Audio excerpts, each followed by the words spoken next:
আসসালামু আলাইকুম, স্বাগতম ইনসাইড টিভি সংবাদে। আমি মোহাম্মদ কিবরিয়া আজকের সব আন্তর্জাতিক খবর নিয়ে হাজির হয়েছি। শুরুতেই জানিয়ে দিব সংবাদ শিরোনাম, তারপর বিস্তারিত। ইরান, কিউবা ও ভেনেজুয়েলায় পশ্চিমা হস্তক্ষেপের বিরুদ্ধে রুশ কূটনীতিকের হুঁশিয়ারি। ৩৫ জন রুশ সেনার মরদেহে ফেরত দিয়েছে ইউক্রেন। যুক্তরাষ্ট্রসহ ৩০ দেশের সেনাদের যৌথ অংশগ্রহণে এই মহড়া পরিচালিত হচ্ছে। ট্রাম্প কর্তৃক প্রতিষ্ঠিত শান্তি পরিষদের প্রতি রাশিয়ার সন্দেহ রয়েছে। যুদ্ধের আশঙ্কায় তেলের মজুদ খালি করছে ইরান, রপ্তানিতে নজিরবিহীন রেকর্ড। আসসালামু আলাইকুম, স্বাগতম জানাচ্ছি ইনসাইড টিভি সংবাদে। আমি মোহাম্মদ কিবরিয়া। এতক্ষণ শুনছিলেন সংবাদ শিরোনাম, এবার বিস্তারিত। ইরান, কিউবা ও ভেনেজুয়েলার অভ্যন্তরীণ বিষয়ে পশ্চিমা দেশগুলোর হস্তক্ষেপের তীব্র সমালোচনা করে একটি কড়া হুঁশিয়ারি উচ্চারণ করেছেন একজন শীর্ষস্থানীয় রুশ কূটনীতিক। আর এই বিষয়টি বর্তমান বিশ্ব রাজনীতির প্রেক্ষাপটে অত্যন্ত গভীর আলোচনার দাবি রাখে। আপনারা যারা নিয়মিত আন্তর্জাতিক সংবাদ এবং ভূরাজনৈতিক সমীকরণগুলো অনুসরণ করেন, তারা নিশ্চয়ই জানেন যে স্নায়ুযুদ্ধের পর থেকে বিশ্বের ক্ষমতা কাঠামোর যে পরিবর্তনগুলো ঘটছে, সেখানে এই দেশগুলোর অবস্থান কতটা কৌশলগত এবং সংবেদনশীল, বিশেষ করে যখন আমরা একটি বহুমুখী বা মাল্টিপোলার বিশ্ব ব্যবস্থার দিকে এগিয়ে যাচ্ছি। রাশিয়া দীর্ঘকাল ধরেই এই দেশগুলোর সাথে তাদের কৌশলগত, বাণিজ্যিক এবং কূটনৈতিক সম্পর্ক জোরদার করে আসছে, কারণ মস্কো মনে করে যে আন্তর্জাতিক সম্পর্কের ক্ষেত্রে প্রতিটি সার্বভৌম রাষ্ট্রের নিজস্ব সিদ্ধান্ত নেওয়ার অধিকার রয়েছে এবং সেখানে বাইরের কোনো পরাশক্তির হস্তক্ষেপ আন্তর্জাতিক আইনের সুস্পষ্ট লঙ্ঘন। ভেনেজুয়েলার বিপুল খনিজ তেলের মজুদ, কিউবার ভৌগোলিক অবস্থান এবং মধ্যপ্রাচ্যে ইরানের অসীম প্রভাব, এই তিনটি বিষয়ই পশ্চিমাদের জন্য সবসময়ই মাথা ব্যথার কারণ হয়ে দাঁড়িয়েছে। আর ঠিক এই সুযোগটি কাজে লাগিয়ে রাশিয়া তাদের প্রভাব বলয় বৃদ্ধি করতে চাইছে।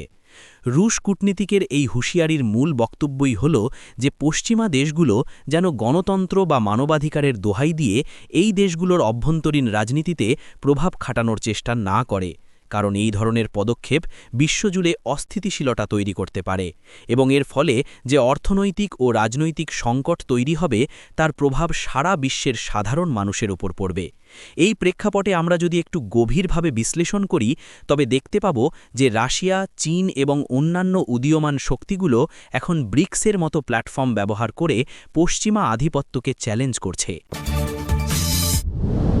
ইউক্রেন ও রাশিয়ার মধ্যকার চলমান ভূরাজনৈতিক উত্তেজনার মধ্যে একটি অত্যন্ত মানবিক ও স্পর্শকাতর খবর সামনে এসেছে, যেখানে জানা গেছে যে ইউক্রেন সম্প্রতি ৩৫ জন রুশ সেনার মরদেহ তাদের দেশের কাছে আনুষ্ঠানিকভাবে ফেরত দিয়েছে, যা চরম বৈরিতার মাঝেও আন্তর্জাতিক নিয়মনীতি ও মানবিক দৃষ্টিকোণের একটি বিরল দৃষ্টান্ত স্থাপন করেছে।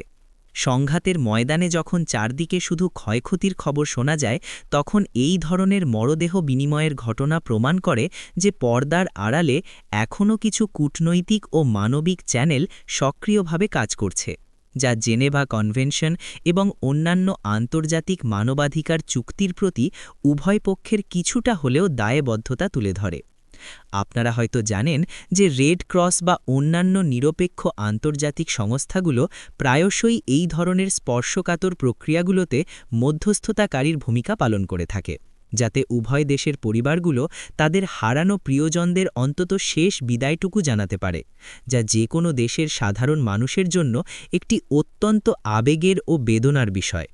এই ৩৫ জন সেনার মরদেহ হস্তান্তরের প্রক্রিয়াটি কোনো জাদুর মতো রাতারাতি সম্পন্ন হয়নি।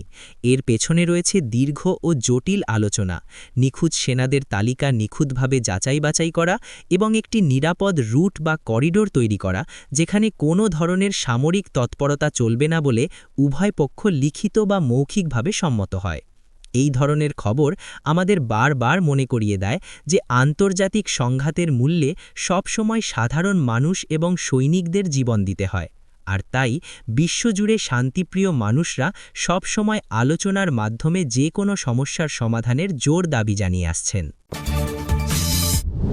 সামরিক সক্ষমতা বৃদ্ধি এবং কৌশলগত প্রস্তুতির অংশ হিসেবে সম্প্রতি যুক্তরাষ্ট্রসহ প্রায় ৩০টি দেশের সেনাদের যৌথ অংশগ্রহণে একটি বিশাল ও অভাবনীয় সামরিক মহড়া পরিচালিত হচ্ছে, যা বিশ্ব নিরাপত্তার বর্তমান প্রেক্ষাপটে অত্যন্ত গুরুত্বপূর্ণ একটি ঘটনা হিসেবে আন্তর্জাতিক মহলে ব্যাপক ও গভীর আলোচনার জন্ম দিয়েছে। আধুনিক বিশ্বের ভূরাজনৈতিক সমীকরণগুলো দিন দিন এত দ্রুত পরিবর্তিত হচ্ছে যে মিত্রদেশগুলোর মধ্যে পারস্পরিক সমন্বয় বা ইন্টারঅপারেবিলিটি বৃদ্ধি করা ছাড়া এখন আর কোনো বিকল্প নেই। আর ঠিক এই উদ্দেশ্যকে সামনে রেখেই এত বিশাল সংখ্যক দেশের সেনাবাহিনী, নৌবাহিনী এবং বিমানবাহিনীর সদস্যরা একযোগে এই মেগা মহড়ায় অংশ নিচ্ছেন। আপনারা যারা সামরিক কৌশল, প্রতিরক্ষা প্রযুক্তি এবং আন্তর্জাতিক প্রতিরক্ষা ব্যবস্থা নিয়ে প্রবল আগ্রহী, তারা নিশ্চয়ই জানেন যে এই ধরনের যৌথ মহড়ার মূল লক্ষ্য শুধু পেশিশক্তি প্রদর্শন নয়, বরং বিভিন্ন দেশের সামরিক বাহিনীর মধ্যে ভাষা, প্রযুক্তি এবং রণকৌশলের যে ভিন্নতা রয়েছে তা দূর করে একটি ঐক্যবদ্ধ কমান্ড কাঠামোর অধীনে অত্যন্ত সাবলীলভাবে কাজ করার সক্ষমতা অর্জন করা। এই মহড়ায় অত্যাধুনিক সমরাস্ত্র, সাইবার সিকিউরিটি ড্রিল, ড্রোন প্রযুক্তি এবং আর্টিফিশিয়াল ইন্টেলিজেন্স বা কৃত্রিম বুদ্ধিমত্তার ব্যবহার করে কিভাবে ভবিষ্যতে যে কোনো হুমকি মোকাবেলা করা যায় তার উপর বিশেষ জোর দেওয়া হচ্ছে। এই বিশাল কর্মযজ্ঞের লজিস্টিক্স বা সাপ্লাই চেইন ম্যানেজমেন্টের বিষয়টি চিন্তা করলেই অবাক হতে হয়। ৩০টি দেশের হাজার হাজার সেনা সদস্যের খাবার, বাসস্থান, চিকিৎসাসহ যাবতীয় সরঞ্জাম একটি নির্দিষ্ট জায়গায় জড়ো করা এবং তা নিখুঁতভাবে পরিচালনা করা কোনো সাধারণ বিষয় নয়। এর জন্য প্রয়োজন মাসের পর মাস নিখুঁত পরিকল্পনা। প্রেসিডেন্ট ডোনাল্ড ট্রাম্প কর্তৃক প্রতিষ্ঠিত একটি নতুন শান্তি পরিষদ বা পিস কাউন্সিলের প্রতি রাশিয়া গভীর সন্দেহ ও সংশয় প্রকাশ করেছে, যা বিশ্ব রাজনীতিতে নতুন মেরুকরণ ও কূটনৈতিক অবিশ্বাসের একটি স্পষ্ট ইঙ্গিত বহন করে।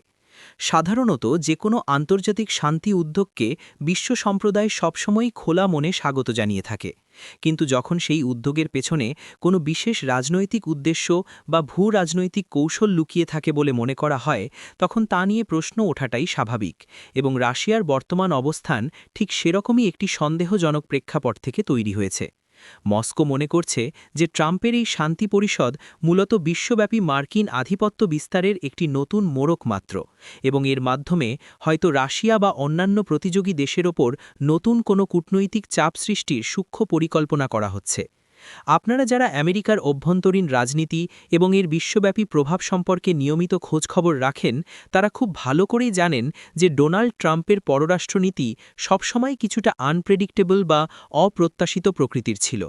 তিনি একদিকে যেমন প্রথাগত চুক্তির বাইরে গিয়ে ব্যক্তিগত কূটনীতির ওপর জোর দিয়েছেন, অন্যদিকে তেমনি অনেক ঐতিহ্যবাহী আন্তর্জাতিক চুক্তি থেকে যুক্তরাষ্ট্রকে বের করেও এনেছেন। রাশিয়ার এই তীব্র সন্দেহের পেছনে আরও একটি বড় কারণ হল তাদের পূর্ব অভিজ্ঞতা। অতীতে বেশ কয়েকটি পশ্চিমা শান্তি উদ্যোগ শেষ পর্যন্ত রাশিয়ার কৌশলগত স্বার্থের পরিপন্থী হিসেবে প্রমাণিত হয়েছে। তাই এবারও তারা এই শান্তি পরিষদকে একটি একতরফা ও পশ্চিমা ঘেঁষা প্ল্যাটফর্ম হিসেবেই বিবেচনা করছে। এনার্জি মার্কেটের জন্য একটি অত্যন্ত চাঞ্চল্যকর ও তাৎপর্যপূর্ণ খবর হল মধ্যপ্রাচ্যে সম্ভাব্য সংঘাত বা বৃহত্তর অস্থিতিশীলতার আশঙ্কায় ইরান তাদের বিশাল তেলের মজুদ খুব দ্রুত খালি করে ফেলছে, এবং এর ফলে তাদের জ্বালানি তেল রপ্তানিতে একটি নজিরবিহীন ও ঐতিহাসিক রেকর্ড তৈরি হয়েছে, যা সারা বিশ্বের তেলের বাজারে ব্যাপক প্রভাব ও গুঞ্জনের সৃষ্টি করেছে। আমরা সবাই জানি যে ইরান বিশ্বের অন্যতম প্রধান তেল উৎপাদনকারী দেশ, এবং তাদের জাতীয় অর্থনীতি মূলত এই তেল রপ্তানি থেকে প্রাপ্ত রাজস্বের ওপরই দাঁড়িয়ে আছে। কিন্তু বর্তমানে মধ্যপ্রাচ্যের যে অস্থিতিশীল রাজনৈতিক পরিস্থিতি এবং যে কোনো মুহূর্তে বড় ধরনের আঞ্চলিক উত্তেজনার যে আশঙ্কা তৈরি হয়েছে, তার কারণে তেহরান চাইছে যত দ্রুত সম্ভব তাদের মজুতকৃত লাখ লাখ ব্যারেল তেল বিক্রি করে দেশের অর্থনীতির জন্য বিপুল পরিমাণ নগদ অর্থ নিশ্চিত করতে। এর পেছনে একটি অত্যন্ত শক্তিশালী কৌশলগত কারণ হল, যদি অদূর ভবিষ্যতে কোনো বড় ধরনের সংঘাত বা কঠোর আন্তর্জাতিক অবরোধের কারণে তাদের সমুদ্র বন্দরগুলো বন্ধ হয়ে যায় বা তেল রপ্তানির সাপ্লাই চেইন ভেঙে পড়ে, তবে যেন তাদের দেশের অর্থনীতি পুরোপুরি স্থবির না হয়ে যায়। এই বিপুল পরিমাণ তেল মূলত এশিয়ার বিভিন্ন ক্রমবর্ধমান বাজারে বিশেষ করে চীনের মতো বৃহৎ অর্থনীতির দেশগুলোতে যাচ্ছে, যারা তুলনামূলক কম দামে বা বিশেষ ছাড়ে এই বিপুল পরিমাণ জ্বালানি কিনে তাদের নিজেদের স্ট্র্যাটেজিক রিজার্ভ বা মজুদ বাড়াচ্ছে। আপনারা যারা গ্লোবাল ইকোনমি, শেয়ার বাজার বা এনার্জি খাতের খবর রাখেন তারা নিশ্চয়ই খুব সহজে বুঝতে পারছেন যে ইরানের এই বিশাল পরিমাণ অপরিশোধিত তেল হঠাৎ করে বাজারে আসার কারণে আন্তর্জাতিক তেলের দামে কেমন অস্থিরতা বা পরিবর্তন তৈরি হতে পারে।